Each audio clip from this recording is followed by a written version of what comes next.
Hello everyone, Sableye here and welcome back to the channel. Today we are going to be going over this Gholdengo Roaring Moon team that has been working incredibly well for me over the past few weeks, including going 12-0 in sets at my last two Premier Challenges over the course of both of them, therefore winning them both.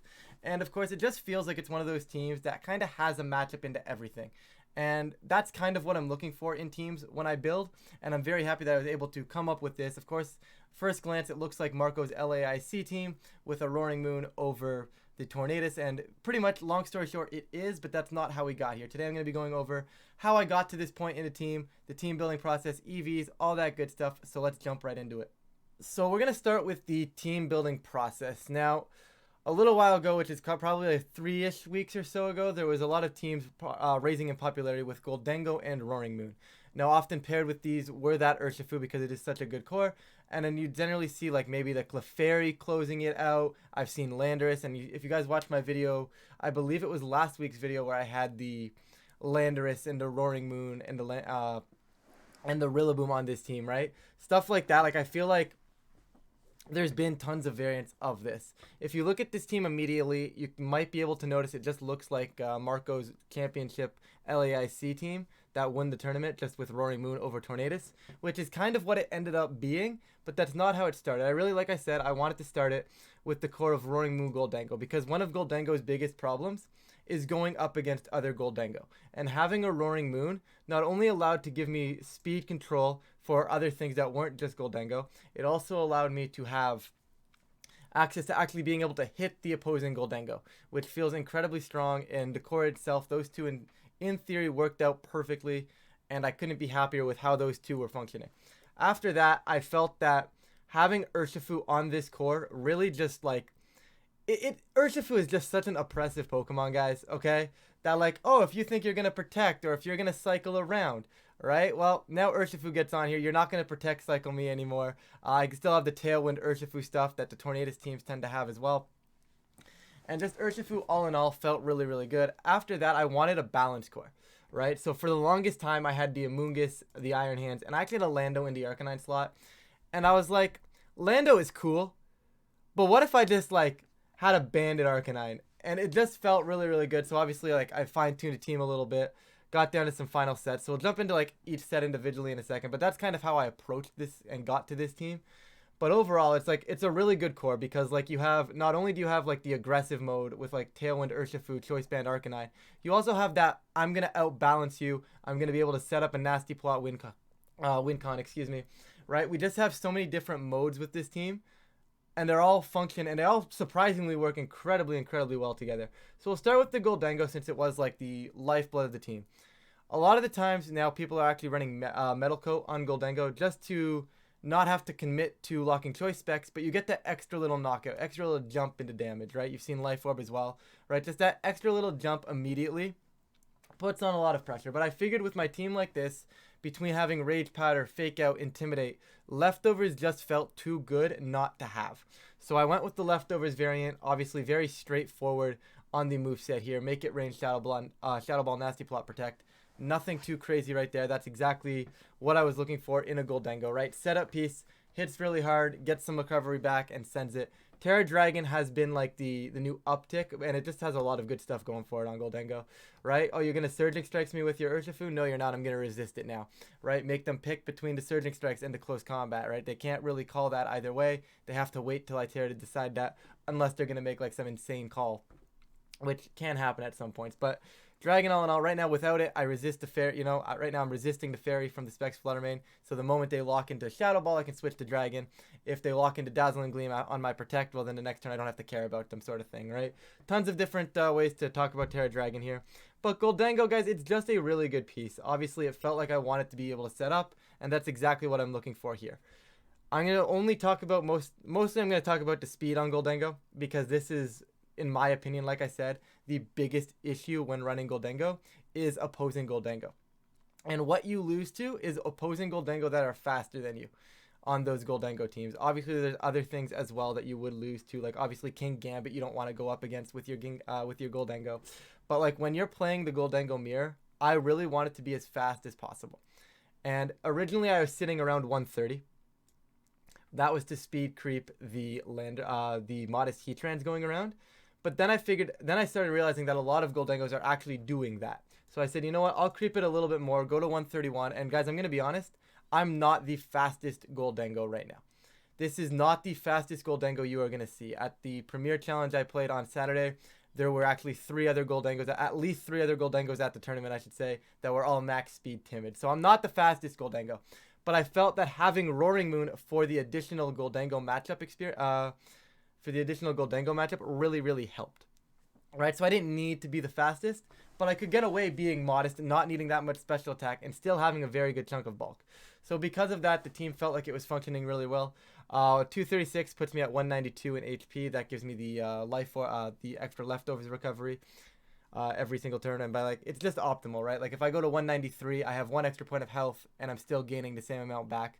But if I go to 191, I have I'm one off that optimal life orb tick, right? So it's just the optimal life orb tick, just divisible by 16. Nothing too crazy there. Defense and special defense, guys. It was just what I had left over. It was kind of like I'm gonna just maybe give myself better rolls into sucker punches and stuff, and then just to optimize it, I'll put it in 4 in special defense, so I'm not wasting it. Absolutely nothing crazy going on right here, guys. Like I said, it was just the speed and the HP that I was really set on here. So I definitely think there's room to optimize the Gholdengo, and I think that can be said with a lot of the team. There's tons of room to optimize some of these spreads, but they mostly just hit like 2 or 3 specific things that I wanted, and then I kind of just like fluffed up the rest, sort of thing. But like I said, we'll go back to the lifeblood of the team now. Like I said, we're going to talk about this core first. This is the core where it all started. And Roaring Moon, I initially had just max speed Roaring Moon, not quite max attack, a little bit lower, some decent bulk, and knockoff. I did switch to Breaking Swipe since the last video I had where I featured this team. But Breaking Swipe is by far way better than Acrobatics. I'm very angry that I didn't switch to Breaking Swipe earlier. Like Acrobatics was cool. You put the pressure on with the Acrobatics. You maybe hit like the grass types. You can hit the Flutter Mains, but you don't need to do that with this Pokemon. I found a lot of the time that this is almost, in theory, just a better Tornadus, right? I am setting up Tailwind, and then anytime I am clicking an attack, I am probably getting some sort of benefit for the rest of my team.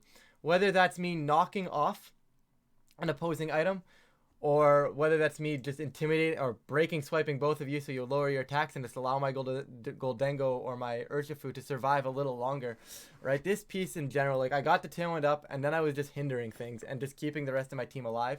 That felt incredible to me. Terra Poison, nice little defensive Terra type. Resist the Fairy, resist the fighting. Made the most sense. Absolutely nothing crazy right there. Just honestly a lot of general bulk. This is to lift stuff like Drain Punches from Iron Hands. What I found out after, I didn't calc for this, but it does work out, is that if I Breaking Swipe the Shenpao, I will then survive the incoming Icicle Crash from Adamant Shenpao, which is incredibly, incredibly important with this Roaring Moon, because it allows me to play that, I don't need to Tailwind turn 1 now. I can go for the Breaking Swipe, survive, and then Tailwind the following turn if I think that's something I can get off. And it feels incredible. Like I said, just buying my team extra turns. And speed is one thing I do want to talk about just really, really quickly. The bulk is there. The attack is there. I don't think you need too much attack. I could probably lower it even more. But sometimes doing damage when you need to do damage is important. But just having this speed is really what I want to talk about, because I could just make myself max speed. And that was a big debate for me, is do I go max speed? Because going max speed would allow me to always outpace the Adamant Shenpao even without my booster energy. And I think that is a huge, huge plus for this Roaring Moon. But I didn't think that that Shenpao was too big of a concern for the team. I had Intimidate, I had an Iron Hands, I had Redirection beside Gholdengo. I also had an Urshifu. So I didn't think that I really cared too much about the... whoop, I got that wrong. I don't think I cared too much about that. So what I opted to hit instead was, like I said, was that Gholdengo mode, right? Modest Gholdengo at max hits 136. 136 in Tailwind hits 182. And this is basically just going to creep that a little bit. There's nothing else really going on right there. Just looking to creep that Gholdengo when I have my booster energy.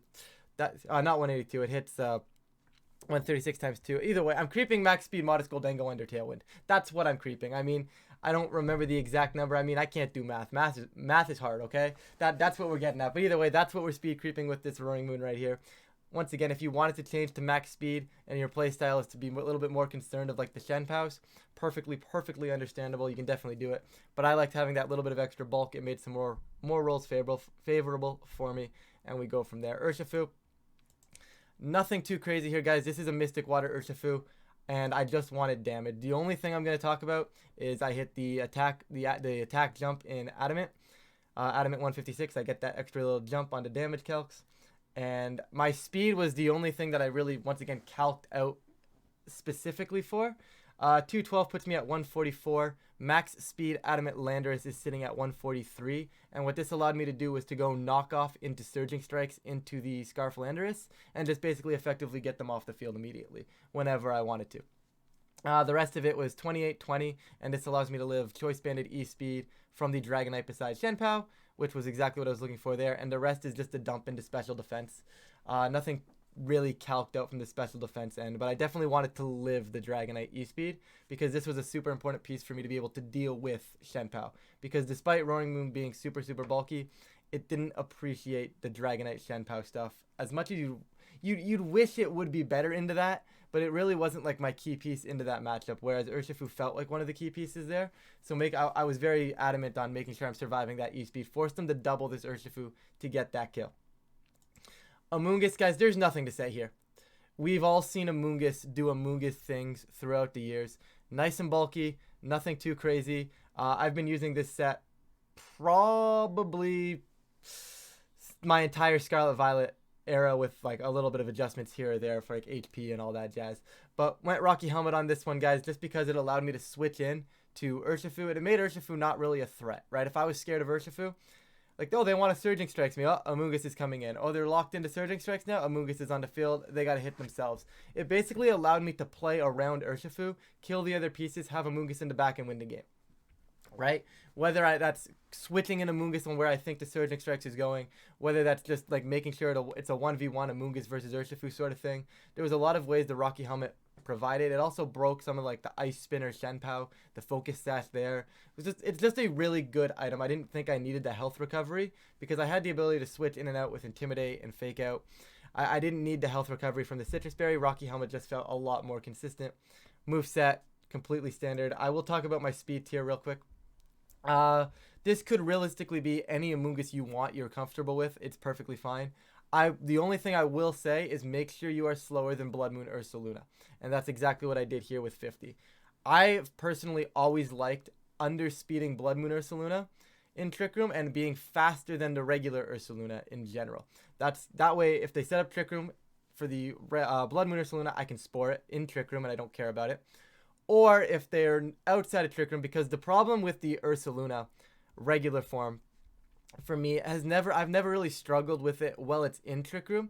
It's that turn after Trick Room, right? Whether it's the turn after Trick Room, I need Amoonguss to put the Trick Room setter to sleep so they can't get Trick Room back up. It's that turn after Trick Room for me, and because of that, I felt the need to jump up all the way to 50. Just because it felt better being faster than it. I could also go for the fact that maybe they don't have Trick Room up, and sometimes what they would like to do is they like to Lunar Blessing, right? And what I like doing into Blood Moon Ursaluna is I can go Breaking Swipe or Knock Off, and if I knock off the Flame Orb, the moment they Lunar Blessing, they are no longer burned, and I can then put them to sleep before they actually attack that turn, which is, it didn't really come up, but it is definitely an option. You're more than welcome to lower this, make yourself slower than the regular Ursaluna there. But like, the speed tier is completely up in the air. Amoonguss in general is just going to be a good Pokemon. Like I said, you can slap any Amoonguss spread and it would have worked in this case. But this is, for me, my personal comfort. That's what I went with. And we go from there. We'll go on to Iron Hands, like I said.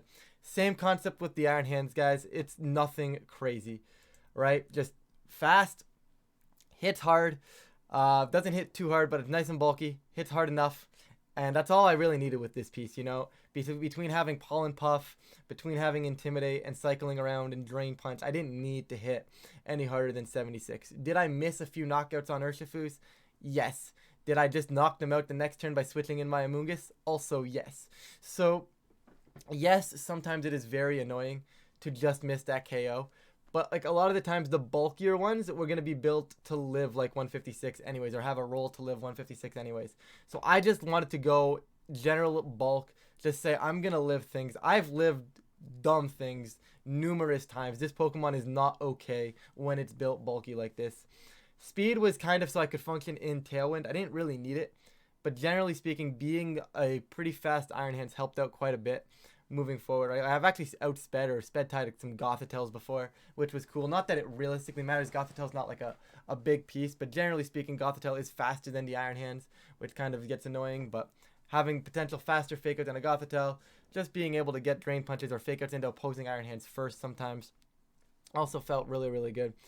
And like I said, guys, there's nothing crazy here. Drain Punch, Wild Charge, Heavy Slam, Fake Out has been one of the go-to Iron Hand spreads since day one. Just pressure the Flutter Mane, pressure a lot of things, get some good stab damage off, and click Fake Out when I need to support my Urshifu. Really, really good piece. Absolutely nothing else to say there, guys. Once again, you could probably use whichever Iron Hand spread you're comfortable with, and it would probably have very similar effect. There was nothing like specific with these speed tiers here. The one thing I will say though is it could come in handy to be faster than Chi-Yu if you're in Tailwind, just because versus the Flutter Mane stuff, what you want to do is you want to be able to get that Tailwind up, and you want to kill the Chi-Yu as soon as possible. So being able, they're probably not going to tear a Ghost in front of Roaring Moon, so being able to outpace the Chi-Yu and click Drain Punch and take it out is incredibly strong. Obviously there's some very big flaws to that because Chi-Yu tends to be beside Speed Booster Flutter, which generally speaking is going to be faster than my Speed Boosting Roaring Moon. But it is nice when there is a chance to just, hey, you know what? If I get the turn right, I can get rid of that Chi-Yu, get my Tailwind up, and I'll be in a very good position. That's one thing I would recommend. So I don't know if I'd go too much lower than like 84 for that regard, but that's kind of why I'm sitting at 85 overall in general here.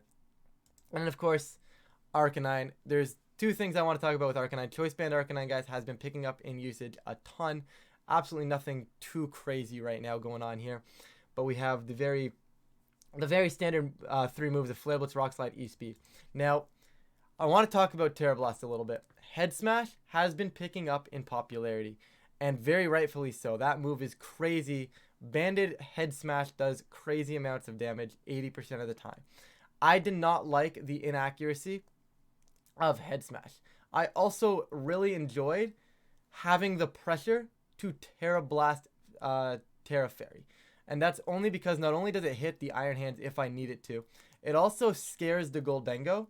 It also scares those King Gambits or any of those steel types recently that have been popping up that like to go Terra Dragon. I'm basically saying I can hit you in or out of Terra. So I can lead Arcanine, maybe bait the Terra early, and then switch it out, and then come back in later, and I'll still be able to hit it. And that, to me, without having any other fairy coverage on the field, felt incredible. Because if I'm just Head Smash, right? Gholdengo, yes, I mean, if they Terra Dragon and I send a Head Smash, it's taking probably 95 to like 110%. But I don't want to rely on that 80% of the time. Whereas, if they Terra Dragon now and I can call it or bring this in later and they've already Terra Dragon, I can Terra Blast, Terra Fairy, 100% accurate, and it just felt more consistent, guys. I have one inaccurate move on this entire team, and that is something that I was really happy with. And that one inaccurate move is Rock Slide, just because Stab Rock Slide from Bandit Arc is just too good not to have. I didn't want to have both my rock moves be inaccurate anyways. Like if Head Smash would have been like a 100% accurate rock move, I would have said, yeah, you know what, why not? That way when I need to hit my rock move, I go for it. But just adding that extra guaranteed attack that's going to connect felt incredible. Guys, not being able to miss is really, really good for how this team wanted to function. Because with Torn Earth, right, sometimes you need to hit that Bleak Wind. You have no choice. You got to hit the Bleak Wind. With this team, if I need to hit a move, 90% of the time, I'm going to be able to hit my move. I can't miss with you. I can't miss with you. I can't miss with you. Can't miss with you. And I also can't miss with you. Just being able to hit moves felt incredible. There's nothing else to say other than that. I will quickly go over some like the common matchups for you guys real quick. Nothing too crazy. I'll put the rental pick back up just so you guys have something different to look at. But there's only really 2-3 matchups that you really honestly need to talk about here. Like I said, the Gholdengo mirror is bring your Gholdengo, bring your Roaring Moon, and you probably want to bring like Iron Hands and either Arcanine or Urshifu depending on the matchup. That's what you're looking at going up against there. And you're going to just try and outplay the Gholdengo. there's two ways you can look at this. You can try to outpace with your Gholdengo if you think you're the faster one. You could also arguably bring Amoonguss into that matchup. I'm not a huge fan of it because you don't need to support Gholdengo with the Rage Powder. It's a very good option if you wanted to mix it up in a game 2 or game 3. But you don't necessarily need to have that, right? You have that Roaring Moon. That is your Gholdengo mirror matchup, right? So like sometimes, like if I knew I was the slower Gholdengo, I would keep Roaring Moon in the back, and turn 1 I'd let them set up and just chip their Gholdengo a little bit. And then my end game would be I bring in Roaring Moon. Well, now you're low and I can just knock you off. I could also just lead Roaring Moon Gholdengo. They'd be forced to like either protect or redirect. And that would give me a chance to set up or me a chance to just launch big attacks off. And it would force their hand a little bit. So I think the Gholdengo Roaring Moon into like opposing Gholdengo teams is an incredibly strong matchup. Obviously, taking off leftovers. Even if they, like if you click knockoff into Gholdengo and they tear a dragon, they have now opened the door for you to just kill them with a Make It Rain on your end. You've taken away probably either leftovers or a Metal Coat, which is just still all in all good. And like I said, this is where having Roaring Moon be a piece, be a nuisance that they need to get off the field, but without really being a nuisance. You know, like it doesn't do that much damage, the Roaring Moon, you know, but at the same time, it puts on so much pressure, even when it's like just slowly attacking and slowly whittling down its opponents. It's almost like the Corviknight team.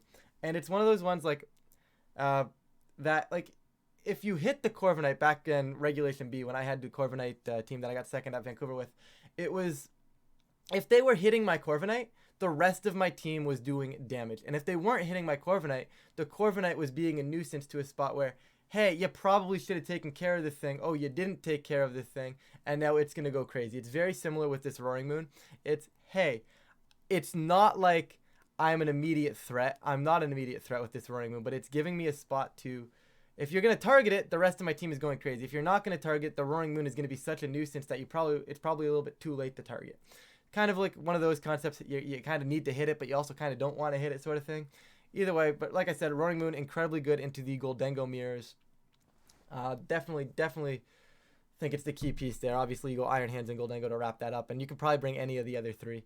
But Tailwind stuff like Tailwind Urshifu, I am a huge fan of trying to outbulk Tailwind Urshifu. I think a lot of players look at this concept in Game 1, look at the team and say, well, they've got their Tailwind, they're going to try and match my Tailwind, and we're just going to play a speed game like that. I personally don't like that. We can do it. It's definitely an option for this team, and that's the one thing I like about this team is you have different lines into the common teams, right? Like, because I can say, hey, well, I'm just going to match Tailwind, and I'm going to send my Tailwind mode. A perfectly valid approach if you wanted to do that with, like, Gholdengo, Urshifu, Arcanine, Roaring Moon.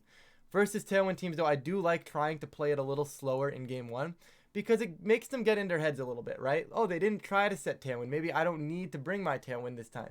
Maybe I can just actually successfully outbulk them, which more often than not you can with Iron Hands and Amoonguss, Arcanine, maybe Urshifu, maybe even just the Gholdengo, right? We have the pieces to outbulk those Tailwind matchups to win that Tailwind mirror, so to speak. And it just feels incredibly strong to try and outbulk them immediately and then bring in either the Tailwind in Game 2 or Game 3. Because the Tailwind mode definitely needs to happen in that best of 3 at some point. You need to bring the Tailwind mode to one of those 3 games. You know, there's a lot of times where there's matches where it's like, okay, Gholdengo's probably not a good piece here, but it can definitely catch them if they're not ready. Or Tailwind is not the greatest piece here, but it can catch them if they're not ready for it. And I think having that pressure of being, okay, I could still bring it in this one game. If you get that one game and it's the game where they think, oh, they're not bringing it. That's really where this team can function, right? Like, obviously, like, that's a little bit game inside, like, mind games inside mind games, which is not great. But, like, if I'm going up against the King Gambit game, probably not bringing Gholdengo, right? So I don't bring it Game 1. I kind of cycle around with Iron Hands and Amoonguss, right? And the Urshifu, and I get through Game 1 like that. Game 2, I'm bringing Gholdengo. If not all the time, more often than not, right? Because it's one of those ones where it's like, oh, hey, I brought King Gambit to beat Gholdengo into this matchup. Didn't really do what I wanted it to do. And then you fell apart, right? Because then you didn't bring it, and then my Gholdengo comes on the field. You don't have your King Gambit, and I can cycle around, set up my Gholdengo, and just send it, right? That's just one example out of numerous examples I could give here. I don't want to talk too long. Psy Spam I will go over really quickly, just because I feel like it's probably one of the other ones that should be mentioned. Balance, actually I'll do balance first, because balance is basically go in there and just try to outbalance them.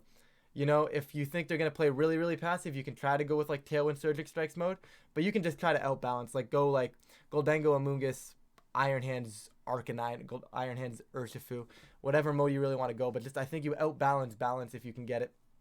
I think that's the mode I would play to 9 times out of 10 versus other balance stuff like the Palkia team. But Psy Spam, guys, is very tricky. I will be honest. This is not a team that's going to be able to just auto-win the Psy Spam matchup. That's why when I originally built the team, I had a Rillaboom on it. It just felt like having Rillaboom and Roaring Moon was just a Psy Spam win, right? I would be winning the Psy Spam matchup with Rillaboom and Roaring Moon. It felt incredible. Without Rillaboom, it's not a guarantee, right? They have the Follow Me, they have the Redirect. Once they get Trick Room up, you have a lot of back and forth. Are they going to Heat Wave? Are they going to Armor Cannon? Are they going to Psy Spam? Are they just going to send Expanding Forces? But what I do want to say is we have the tools to be able to take that matchup, right? It definitely involves something along the lines of Roaring Moon, Gholdengo, and maybe Arcanine. How you want to cycle those around is completely up to you, right? The one thing I do want to point out is that this is where it would be cool to have Urshifu be slower than Arcanine. Because what you would be allowed to do, and honestly, if my Urshifu was slower than Arcanine, I would run Head Smash. Because what I would be allowed to do would be to send a Head Smash into the Indeedee, take it off the field, and then Urshifu would be left alone in front of the Armarouge, and it would either force the Terra out of it, or if they don't Terra, they'd probably just be gone, right? And they also might just try to Wide Guard because of the fact that I would have Banded Rock Slide that they wouldn't want to be hitting their Armarouge regardless, right? That's another tool I would have there. But like, I don't have the Head Smash. I think having the Urshifu be as fast as it is probably the best case scenario for this team. But like I said, Arcanine, Roaring Moon, Gholdengo, those three are the key pieces in this Psy Spam matchup. Amoonguss is really, really cool if there isn't like a Torkoal or anything crazy, because you can come in afterwards. If you lose a piece, you start spawning things in Trick Room, maybe heal up your own Gholdengo, right? There is options for that, but I would be lying if I said Psy Spam was an easy matchup. Obviously, there's different variants. Not a huge fan of going up against it because there's always a chance for Psy Spam. Dondozo, in my opinion, the only one that's troublesome is Terra Fairy. Terra Fairy Dondozo is the only one troublesome here. If they're Terra Dragon, I can Breaking Swipe them down. That's not a concern. If they're, I Breaking Swipe, I have Amoonguss, I have Iron Hands. You can outball.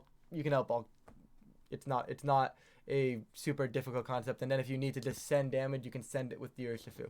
Urshifu beside Amoonguss versus Dondozo is an incredible piece on its own, right? There's tons of ways you can play this. And honestly, if they go Terra Fairy and you go Amoonguss Urshifu mode, you still have it. Unfortunately, once again, it's similar to Psy Spam. You have the tools for it, but it really just depends on how the game actually plays out and those 50-50 turns, especially with the Dondozo. More so with the Dondozo, I should say. Like, are they going to switch it in? Are they going to switch it out? Right? More so with the Dondozo, a little bit more 50-50 oriented. But that is pretty much everything you need to know about the team. Once again, just really, really, really, really cool, because I'm not a huge fan of running Tornadus. So having the team where I had those bulky pieces but could match the Tailwind on Torn, wasn't really losing to Torners too much. It just feels like an all-around good 6 Pokemon. And like, that sounds like very obvious when you look at it, but like it really just genuinely is. That is what it is. It is a good 6 Pokemon that give you tools into most of the metagame right now. Feels really, really incredible to play. Gives you tons of leeway so you're not like stuck onto one line. And tons of fun. So with that, guys, PokePaste once again will be down below. You guys can see the rental on the screen. I'll put it down below anyways. But with that, thank you all so much for watching. If you guys do enjoy this video, please feel free to leave a like and subscribe. It really does help out the channel. Enjoy the team. If you guys do end up trying it out, let me know what you think. But of course, with that, I'm going to get on out of here. Thank you all so much for watching, and I will catch you all in a future video.